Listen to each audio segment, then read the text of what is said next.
গণতান্ত্রিক দেশে নির্বাচনের মাধ্যমে রাজা বদলায়, কিন্তু রাজরথ বদলায় না। এই মুহূর্তে দিল্লির বঙ্গভবনে আমরা দাঁড়িয়ে রয়েছি, আর পিছনে যে গাড়ি দাঁড়িয়ে রয়েছে এর মধ্যে অধিকাংশ গাড়িকেই প্রস্তুত করা হচ্ছে মুখ্যমন্ত্রী শুভেন্দু অধিকারীর কনভয়ে ব্যবহার করার জন্য। আর এর মধ্যেই বিশেষ একটি গাড়ি রয়েছে, যে গাড়ি সম্পূর্ণ স্বতন্ত্র গল্প নিয়ে এই বঙ্গভবনের বুকে দীর্ঘদিন ধরে দাঁড়িয়ে রয়েছে। এখানে একটি গাড়ি আমরা দেখতে পাচ্ছি, যে গাড়ির নাম্বার WB02AU9397, যে গাড়িতে লেখা রয়েছে 6 নাম্বার এবং গাড়িতে লেখা রয়েছে পুলিশের গাড়ি। এই গাড়ি বরাবর ঠিক দিল্লির বঙ্গভবনের এই জায়গায় দাঁড়িয়ে থাকে। যখন প্রাক্তন মুখ্যমন্ত্রী মমতা বন্দ্যোপাধ্যায় দিল্লিতে আসতেন তখন এই গাড়ি ব্যবহার হতো না।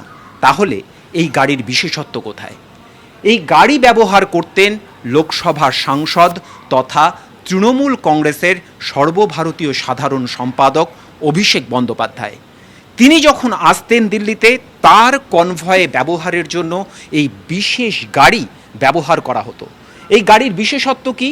এই গাড়ির বিশেষত্ব, এই গাড়ির প্রত্যেকটা কাঁচ বুলেট প্রুফ কাঁচ, এবং ভেতর থেকে বাইরে দেখা গেলেও বাইরে থেকে ভেতরে দেখা যাওয়া সম্ভব নয়, অর্থাৎ কালো ফিল্ম এই জায়গায় লাগানো রয়েছে। এর পাশাপাশি এই গাড়ির সবথেকে বড় বিশেষত্ব কি? এই গাড়ির একেবারে পিছনে রয়েছে ক্যামেরা, অর্থাৎ গাড়ির পিছনে কে আসছে, কারা আসছে তা দেখার জন্য গাড়ির পিছনে একটি ক্যামেরা লাগানো রয়েছে।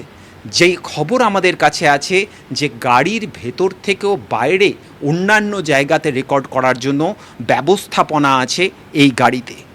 এতদিন পর্যন্ত এই গাড়ি ব্যবহার হতো তৃণমূল কংগ্রেসের সাধারণ সম্পাদক, সর্বভারতীয় সাধারণ সম্পাদক অভিষেক বন্দ্যোপাধ্যায়ের জন্য, লোকসভার সাংসদ অভিষেক বন্দ্যোপাধ্যায়ের জন্য।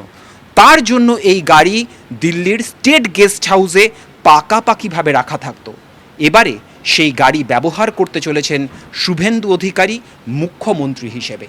সম্পূর্ণভাবে এক অন্য পালাবদলের সাক্ষী আমরা, আর সম্পূর্ণ স্বতন্ত্র এক গল্প নিয়ে এই গাড়ি এবার সম্পূর্ণ শিবির বদল করে অন্য পক্ষের মুখ্যমন্ত্রীর জন্য চলবে আজ থেকে। নয়াদিল্লি থেকে ক্যামেরায় অনুদীপ শর্মার সঙ্গে জ্যোতির্ময় কর্মকার, TV9 বাংলা।